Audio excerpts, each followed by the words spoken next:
the eternal struggle of light and dark, there will be many regrets. Damn it. Why can't I be more like Ramos? Why am I so weak?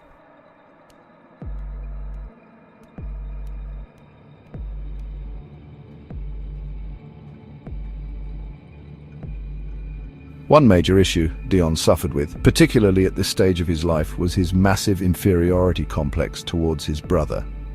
It wasn't to say that Ramos didn't respect him. Admittedly, Ramos could have been a total narcissist of a brother, yet he wasn't. At least not to Dion. Ramos had always been a bit of a superstar, highly admired, and Dion has always lived in his shadow, being told how he'll never live up to his brother.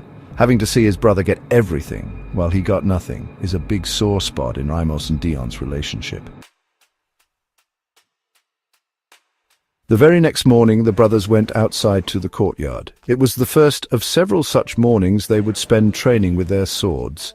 The residents of Camp Hagen would watching them, perplexed at these archaic weapons.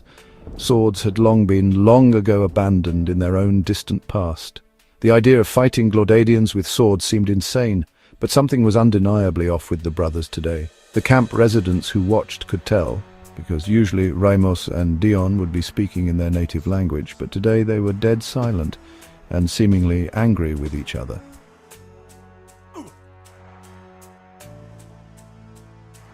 I told you can't fight Dion. These moves you do are all elementary techniques. You need to... No, shut up, Ramos. I nearly defeated you in the Red Jungles. You always had things handed to you because people like you. While I had to struggle just to survive. You aren't better than me. You just had more opportunity than me. Ramos just nods, having heard what his brother truly thinks of him. With one big push, Ramos hurls Dion backwards, sending him flying. Dion lands on his back and quickly jumps up. Ramos's eyes glow red with anger as he assumes a fighting stance. Both brothers charge each other with murder in their eyes. Ramos leaps too behind Dion. Dion attacks wildly, but Ramos merely sidesteps and evades. Ramos then lands a powerful strike on Dion's head. Dion stumbles from the blow but regains his composure and continues the fight. Ramos blocks his every move and rapidly overpowers him. Outmatched, Dion attempts to gain some sort of strategic advantage, but Ramos blocks any effort to flee. Ramos begins a fierce offensive, pinning Dion into a struggle and crushing all hope. Dion makes a desperate move to kick Ramos on his head, but Ramos grabs Dion's leg and bends it, inflicting severe pain on Dion. Dion screams in sheer agony.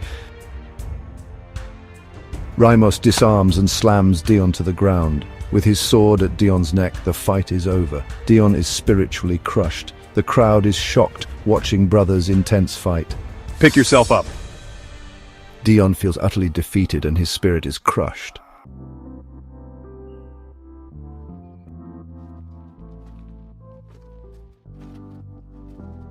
Oh no! Are you guys okay, mister?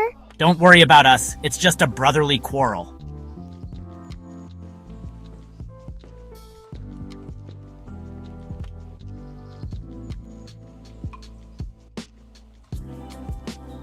The crowd helps Dion back to Jake's house.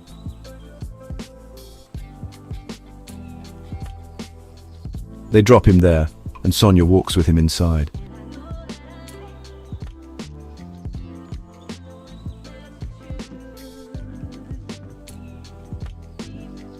For the remainder of the day, Dion is going to need to heal himself up from the beating he'd just endured.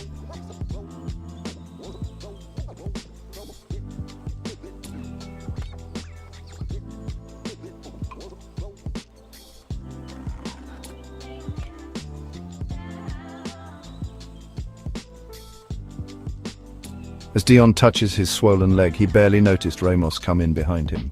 I've always been on your side, brother, but I won't let you disrespect me. I had my own struggles too, but now you know.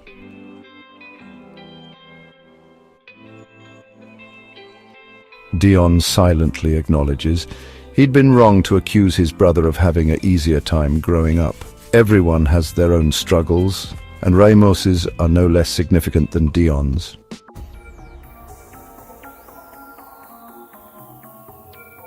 Hey, heard you guys had a fight in the courtyard. Is everything all right? Yeah, everything's fine. We just had a little brotherly quarrel. We're fine, right, Ramos? Yeah. We're okay. Ramos says it in the Moslonian language, of course, since he still does not know enough English. Well, you guys be careful. It kind of spooked some people a bit. Not gonna get in between you guys' business. Just try and keep it civil from now on, yeah? We're making breakfast. Y'all should come join us for some good food. Thank you, Jake. We will come right away. See you there then.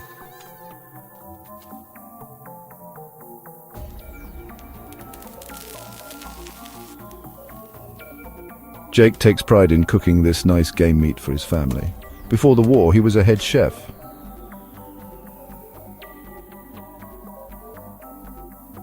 The brothers take their seats where they will.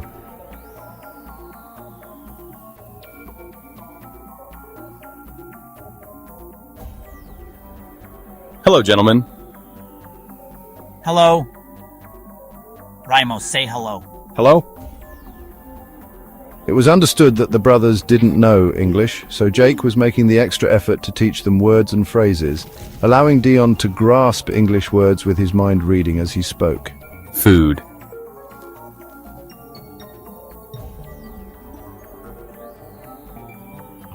Dion takes a moment to read Jake's mind.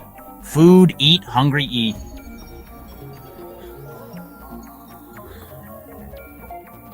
Just like that, Dion speaks related words, reading straight from Jake's mind. The family is impressed.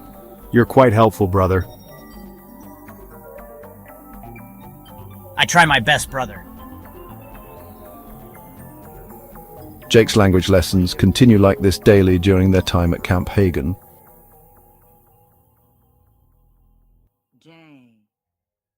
Jane. Fourth tie. Fork tie.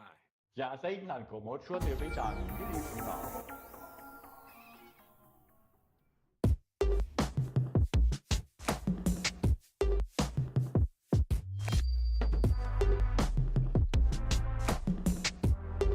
Hello, Sonia. Does your mother know you come here? No? Does it hurt? I'm okay. It will heal fast. Thank you, Sonia, for helping me. That's okay, Dion. That's what friends are for. Friends.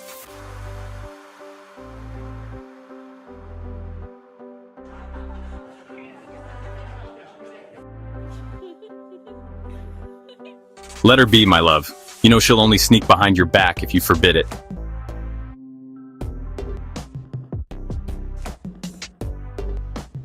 But these state of affairs, things were nice, but very temporary. Many dangerous questions loomed on the horizon. The camp needed warriors, supplies, food, water, and every fighting-aged male was expected to play a role in securing these needs. And of course, loomed the most dangerous question of all, the question of how to fight the war with the lizard-like aliens, the Glaudadians. The alien threat would not leave unless they fought. Their families would never be safe unless they fought. The Earth would never truly belong to humanity again, unless they fought.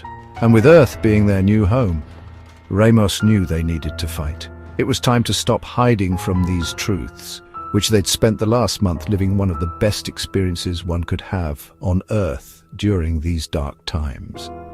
And these reasons and more are why Ramos encouraged his brother to distance himself with little Sonia.